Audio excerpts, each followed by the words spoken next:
happened that fast. It was like they were talking about things and then all of a sudden it was gone.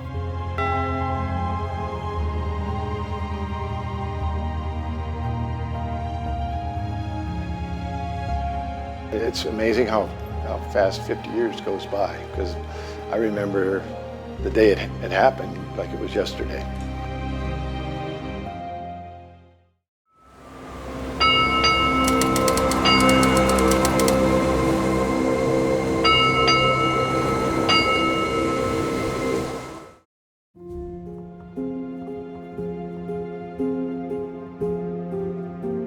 A freighter carrying a crew of 29 disappeared on Lake Superior during a severe storm last night, and so far, no survivors have been found.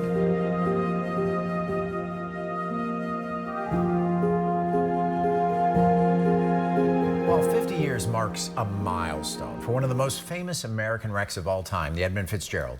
Not a day goes by that the impact is lost on family.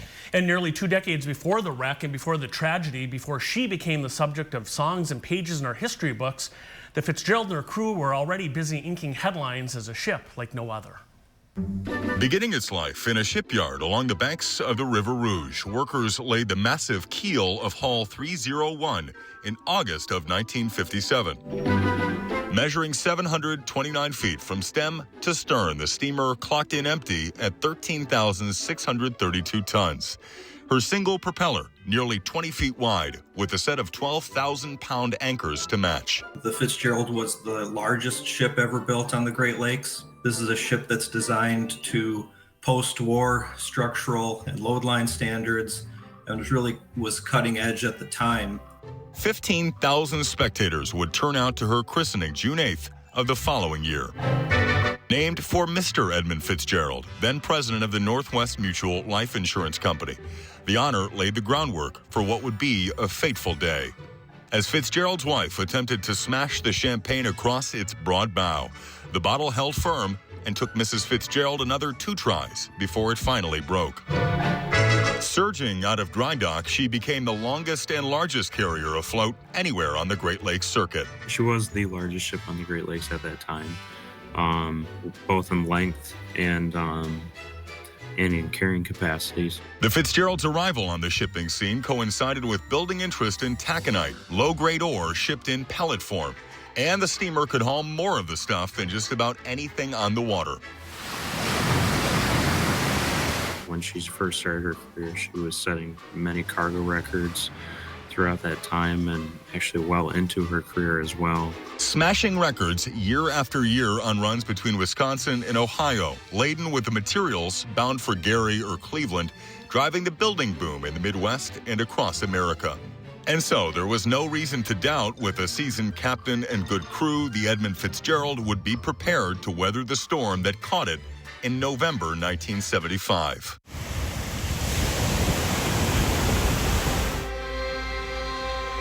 Yet, as the front tracked across the Midwest, the storm kept building, its wicked winds whipping themselves into a hurricane-force frenzy, prompting forecasters to issue a gale warning over Lake Superior on November 10th. And the waves just kept getting bigger and bigger and bigger, and then, of course, that night it really started blowing and just roaring all the time.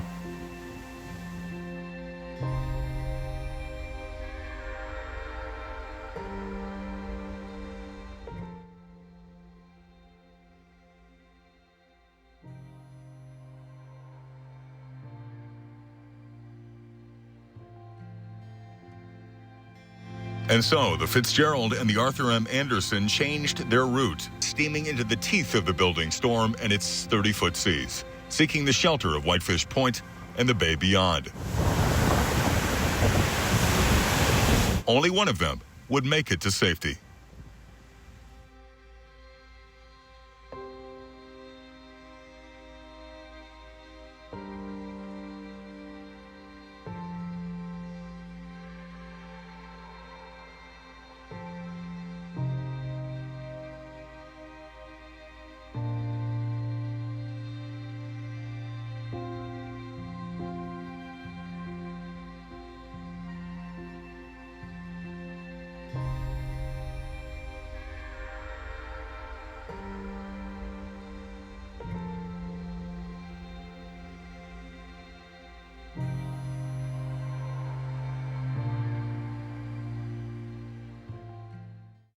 The freighter, the Edmund Fitzgerald, was transporting iron ore when it ran into high winds and 25-foot waves. Few people had a closer eye on those growing waves on Lake Superior than Michael Patasak as a 19-year-old. And that was part of his job with the Coast Guard while stationed on a tiny little rock in Lake Superior the night the Fitzgerald passed by. Well, when we graduated from our technical school, they put all of our names up on all the duty stations up on a board, and you could pick from those whichever one you wanted based on your ranking in the class. And so that was left, and I picked Rock of Ages Light Station. And that's how, in 1975, 19-year-old Mike Patasak found himself surrounded on every side by the waters of Lake Superior.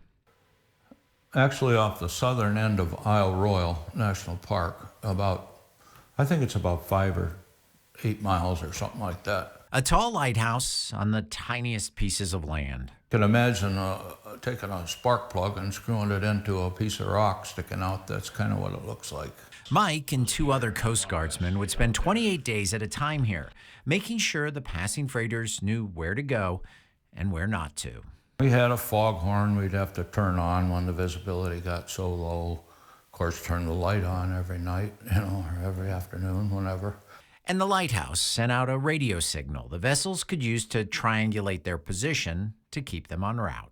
They would be kind of off in the distance, but we'd see them going by, probably 10, 15 miles away or maybe more, I don't know. But that was one of their routes when they would take the more northern route across the top of Lake Superior. A couple of months into his service on the Rock in early November 1975, the weather started to turn.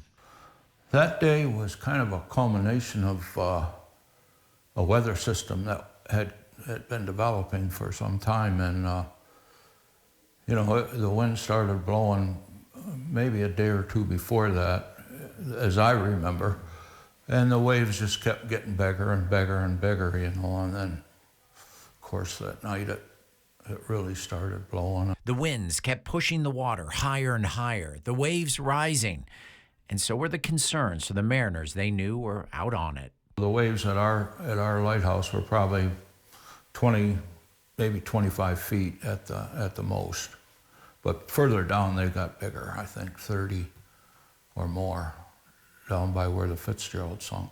Waves, one after another, and winds that just didn't stop. Roaring all the time, and we would send our weather into Duluth every 2 hours and give them wind speed and wave height, direction, and things like that. And I remember going down and watching the wind speed indicator, and it would be sitting right on 50 knots, and then it would gust up to 70, and then back to 50 knots. So it was just like,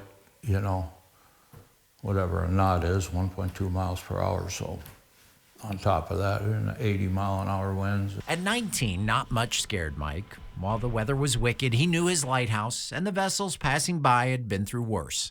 Still, he picked up a different tone and tenor of the radio traffic from vessels as the storm built. And I could hear the freighters talking back and forth, on the radio.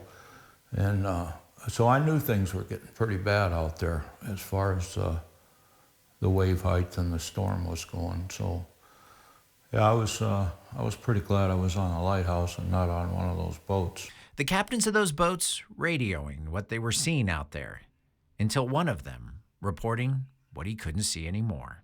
The ship that was behind him called in and said, I had his lights in sight, but I don't see him anymore. The Fitzgerald seemingly vanishing. It just happened that fast. It was like they were talking about things, and then all of a sudden it was gone. It was like, well, what happened? Equally fast, the call for help coming across the radio. And they send out, they call it a pan message or pawn message, and they come across that channel 23 and say pawn, pawn, pawn. The 729-foot motor vessel Edmund Fitzgerald is believed sinking 15 miles off Crisp Point, and then they go through the whole thing about, any vessels in the area, please respond or whatever, you know. And so that, when that started, it was kind of like, oh yeah, it's really serious, you know. No freighter close enough in these conditions, and no hope that help would come from the skies. You know, of course, the aircraft that they could send out, you know, the winds were blowing so hard, I don't think they could have launched any helos from Traverse City. That's where they would have came from. Clinging on every word from the radio and clinging to hope, cloaked in disbelief. You still think that, well, you know, maybe they had something happen where they had to get out, you know, go into a shore, closer to shore or something, but you just can't hardly believe that they're gone like that, that just that fast. You know, you'd think that something that big and that had been around for that long could weather any storm. But as the storm faded, so did that hope. Probably the next day they were able to get some search and rescue stuff going, and they couldn't find anything of the ship, you know. I mean, it was just nothing there. And so they pretty much surmised that the thing had gone down, you know, with everyone on board. Isolated on an island, dependent on the squawk from a speaker for the news that never came. I think everybody kind of assumed that that's what had happened, you know, but nobody really came out and said it. But I think everybody pretty much knew that it had, you know. 50 years later, and not a November's gone by that Mike isn't right back on that island, back hearing those radio messages, feeling that wind and the weather, and reliving that night when the Fitz was lost. Every year about this time, I start thinking about that day and that whole week, really, and what happened, you know, to those guys out there. And you know, every time I hear that song by Gordon Lightfoot, it kind of gives me chills, you know, to think about what happened that night. And yeah, so yeah, it's just something I never forget, you know.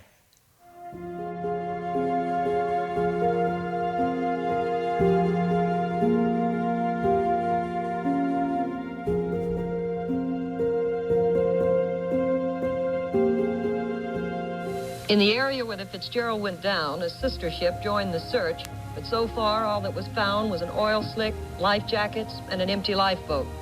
There was no sign of the 29 men aboard. Officials say the freighter was fighting gale winds and 25-foot waves. The Fitzgerald left the Burlington Northern Docks here at Superior, Wisconsin, Sunday afternoon with a cargo of more than 26,000 tons of taconite ore pellets. She was bound for Detroit. The huge freighter was last heard from shortly after 7 o'clock last night when one of its officers radioed a nearby steamer to say the Fitzgerald was taking on water and had lost 2 hatch covers. Shortly after that, the freighter disappeared. Well, it's purely speculation, but with a following sea like that, you would consider the possibility of the ship broaching to and possibly capsizing, or else just breaking in half and splitting apart.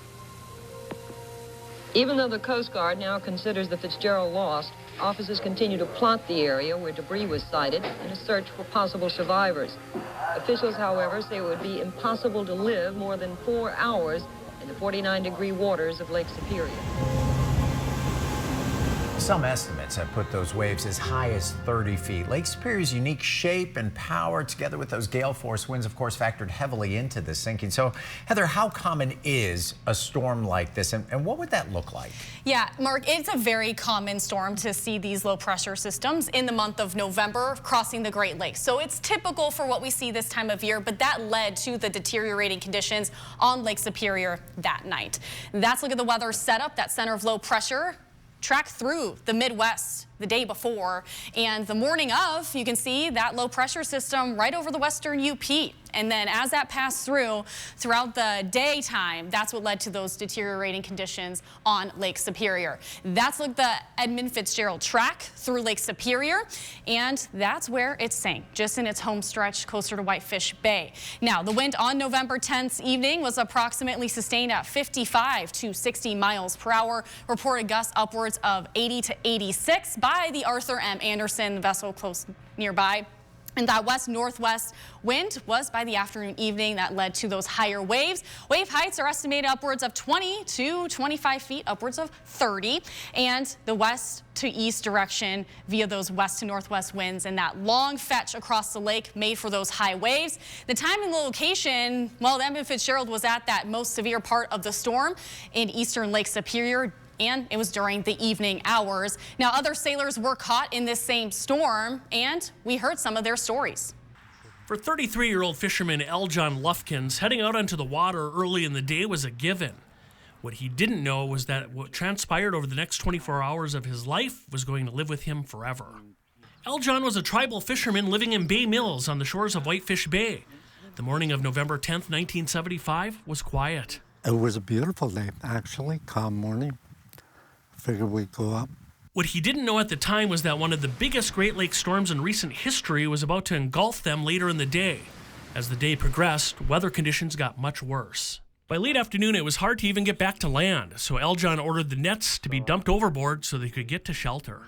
Just throw them in and throw them back in. That shelter came in the form of a tiny island in Whitefish Bay near the mouth of the Tequamanon River called, no surprise, Tequamanon Island. Tiny, but land nonetheless, with a small hut for shelter and a little kerosene for heat. And we started circling the island. And there was a couple of shacks out there, old fisherman shacks with a little oil stove, you know. I said, well, let's go check and just make sure, see if there's any oil. And there happened to be a little bit of oil in them. At least here they would be safe for the duration of the storm. But that reprieve was short-lived as a knock came on the door. It turns out another boat had capsized near the river. One man made it to the island and the other was getting pushed toward it by the rough seas. Once he made it to shore, they took him to warm up. He was told that everyone else had made it to safety. But then L. John, in the midst of the strong wind and waves, saw a life jacket and knew someone else was out there. He had a life-altering decision to make: stay on the island in safety with the slim chance they somehow survive, or go searching for them with the very possibility of facing his own death. I got myself ready mentally, you know. I just had Heather was 4 years old. Shannon was a brand new baby just born 29th of October, you know, and I'm thinking, well, Heather gets along with everybody, you know. Shannon will be okay. Some guy will come along and take care of him. And I said, oh, because I prepared that I wasn't going to make it back. He knew what he had to do. So it's like, well, we got to go get him. And I said, well, it's going to be suicide to go out in the sea. And Pat says, he says, we just can't let him go. I said, I know. Go get the boat ready and I'll work my way out and see if we can get him. With massive waves crashing down and a strong wind, it was hard to see anything, and he was making very little headway. So I followed the troughs in between the breakers for about a quarter of a mile, I guess, and then I decided now is the time to fight the waves and start searching. So I turned into the waves, into the wind. And several times I got thrown back, and stuff, but turn around and keep going. With his energy draining, suddenly 2 souls appeared clinging to each side of the capsized boat. It turns out he recognized them as his uncle and cousin Chris. And after about 20, 30 minutes of fighting the waves, there they were, right in front of me, hanging on to the boat, He lifted his cousin into the boat first. They still had to get his uncle on board as he was too weak to climb over. So L. John, with whatever remaining strength, somehow, some way, got his uncle onto the boat as well. The exhausted men managed to get back to the tiny island. So I fought for about 20 minutes, the waves and whatnot, and Chris goes, "Are we going to die, Johnny?" I said, "No, Chris, we're not going to die and risk my life coming out here just to die." I said, "We'll make it." The saved men got out of their wet clothes and into the hut to warm up as the fierce storm continued. With a total of 6 men now missing, thoughts turned to being rescued. And so finally settled down, got up, and I said, "All right, let's go, get back to the shack," and everybody's just kind of huddled around. "What are we going to do?" I said, "We're going to stay here, somebody will come looking for us." I mean, 6 people, 3 boats missing. Somebody's got to be concerned. In the meantime, about 35 miles north of the 6 fishermen in Lake Superior, approaching Whitefish Bay, the Edmund Fitzgerald was also in the same storm in high seas and in dire straits. And it wasn't long before it succumbed and disappeared into the depths of Lake Superior. Back on tiny Tequamanon Island, it was a matter of waiting. They did have a tiny transistor radio with a small amount of battery remaining. They kept it off until the top of the hour when the news came on. So radio turned on and news was on, and they were talking about feared all 29 lost and faded out. And I'm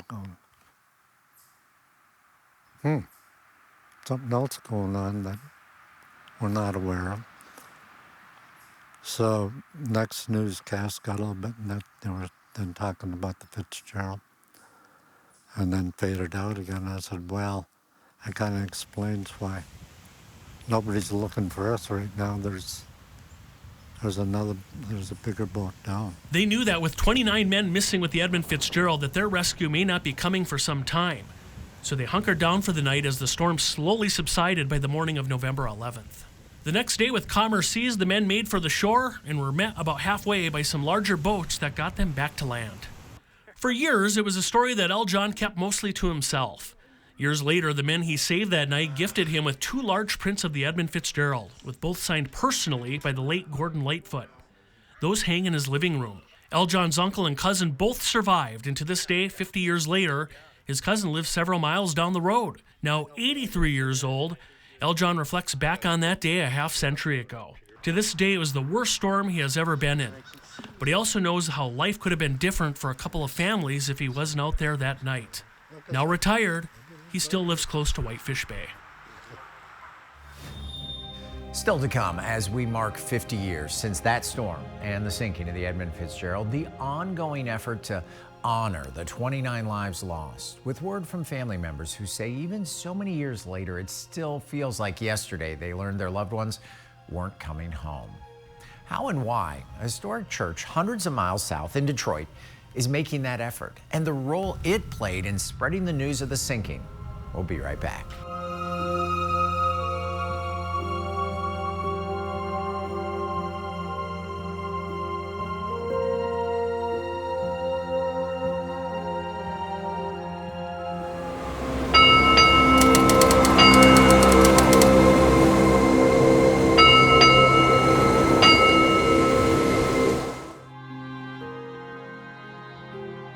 News of the peril the Fitzgerald was in spread quickly that night. The families, the maritime community anxiously waiting for news, any news of where the vessel was. For some close to the situation on Lake Superior, updates and the eventual word the Fitzgerald was lost came via radio communications.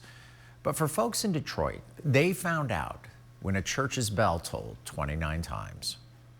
Obviously, Detroit's always been a place for the maritime community and for shipping, and there was a shipping family who, at the death of the matriarch, Julia Anderson, she donated money to build a stone church that would be for the maritime community. And that little stone church, within a stone's throw of Detroit's tallest buildings, has, for the past 183 years, served a simple purpose.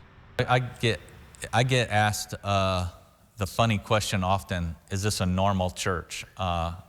Is there any church that's normal? We're all sinners in need of a Savior. Since opening its doors in 1849, the Mariners Church of Detroit was a place where those in need, particularly those who just came into port, could turn. They would walk up to the church, be able to take a shower, these maritime men, and be able to be in the church without paying a pew tax, is what they called it. So that was the heart behind our matriarch's donation, was that the maritime community could attend church without having to pay a tax or a pew tax to sit and worship their God. They sat in these pews and prayed for safe voyage. What you see now is what those sailors would have been sitting in the 1849 and beyond. Today, it stands out amongst its surroundings. There are maritime churches around the world, maybe none as old as ours. And maybe none that has moved as far as this one. The city was trying to make room for Hart Plaza, so they voted to either move or destroy the church. And by one vote, city council voted to move it.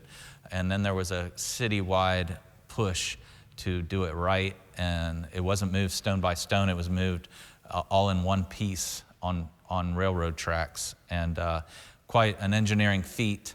A new location with the same overall purpose. Pay homage to its roots, but evolve with time. The maritime community is not as large as it used to be when we were founded, and so our motto is a house of prayer for all people. But its maritime heritage is obvious, evident, and can be seen throughout its structure, and every November heard throughout downtown, just as it did the night the Fitzgerald sank. The Edmund Fitzgerald story is really captivated the imagination of everyone around the world, but particularly the Great Lakes. And Gordon Lightfoot's song has secured that place in its history. This is that musty old hall described in Lightfoot's lyrics. So he was here, I believe, at the 25th anniversary, and he's been here twice before he died, and he sang the song once. And when he sang the song here at the church, he saw how beautiful the church is and said, "Oh, this isn't a musty old hall. We'll call it a rustic old hall." So yeah, he changed the lyrics on that one after singing the church. But he sang of the events of that November night, 1975, and the decision by then Bishop Richard Angles, who had quietly heard from those on the scene of the trouble the Fitzgerald was having in faraway Lake Superior. He was first to be told about the trouble that the Edmund Fitzgerald was having. And then when he was told that the ship was actually lost and there probably would be no survivors, he came here for prayer, and in prayer he was compelled to go, 100 feet from where I'm sitting now and ring our bell, which still rings today. 29 tolls, not unnoticed by a crowd who had gathered outside to pray for a different outcome. While he was ringing the bell, he turned around and didn't notice that a lot of the press was there. And so they began to ask him what was happening. And one of the articles Gordon Lightfoot read, and that article was the inspiration for his song. It wasn't a tweet, a social media post, or a cell phone call that alerted the media, Detroit, and much of the country of her sinking. It was this church's bells, a tradition that continues on this day. On the anniversary, the 29 crew members were lost on the Fitzgerald. We'd ring the bell 29 times plus one for the other maritime losses. The little church you may have only heard about in a song that long ago found a connection to what surrounded her. That solitude and reflection of seeing the horizon and seeing the infinity of the horizon, it really does remind you of our infinite God and his infinite love for us. And so I do believe that there's something spiritual about being on the water. A unique calling for a most unique building in downtown Detroit.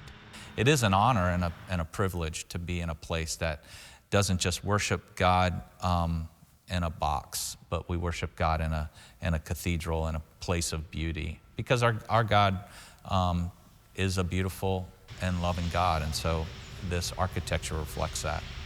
The safety of the Great Lakes freighters came into focus in the immediate aftermath of the Fitzgerald sinking. It continues to be a focal point 50 years later. I looked into the changes made to protect lives and property, a piece of the Fitzgerald's legacy.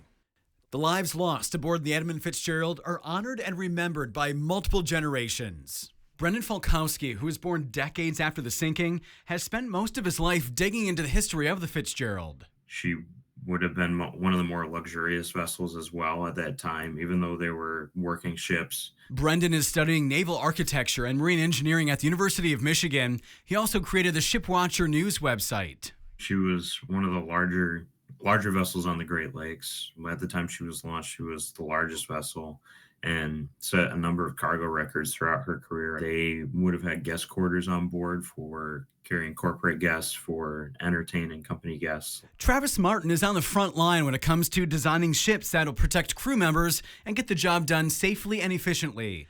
Travis is an engineer and president of Bay Engineering in Wisconsin. He says his company's bread and butter is Great Lakes ship design. His team also supports production. There's always a conscientiousness and continuous development in the requirements to make sure that we're sending out the crews on the safest vessels that are feasible.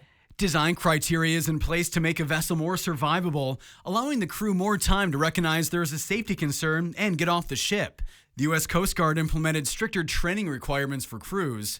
They need to know where life-saving devices are and how to launch them and use them. Immersion suits are now a requirement for vessels to carry on board. They protect against hypothermia. There are requirements to carry distress beacons that can float on the surface of the water. Travis and Brendan also point to advancements in weather forecasting the past 50 years, giving crews advanced warning to stay away from storms. Do you think a ship built today could withstand the storm that the Edmund Fitzgerald was going through?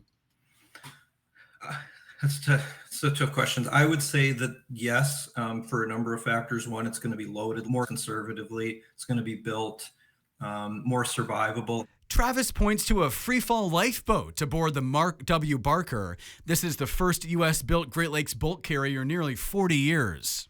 Travis's firm was the principal designer of that freighter. He says you get on the lifeboat, push a button, and crews are safely taken off the ship. There hasn't been a sinking over 50 years, and there's a reason for that. I think in part due to some of the improvements in design standards and operational standards that were implemented at that time. It's up to me and many others to make sure it doesn't happen again, and we take that very seriously every day. Those in the shipping industry are keeping safety at the forefront of their work and remembering the lives lost 50 years ago. It's just important to have respect for the families and those involved. And especially for what they had to go through. It's always tough losing people, but especially to lose people in a way where you don't understand what happened and why.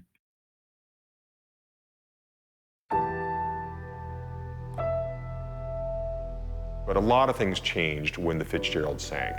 The idea that a 729-foot ship could sink so quickly that the crew, the captain, they just didn't have a chance to get a distress signal out. It just disappeared. It was there and then it was gone.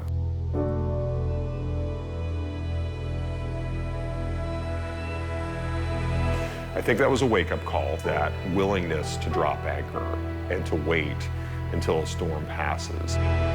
That awareness of shipwrecks on the Great Lakes in general. When Gordon Lightfoot wrote that song, for a good segment of the population, he introduced the idea of the dangers inherent to sailing on the Great Lakes.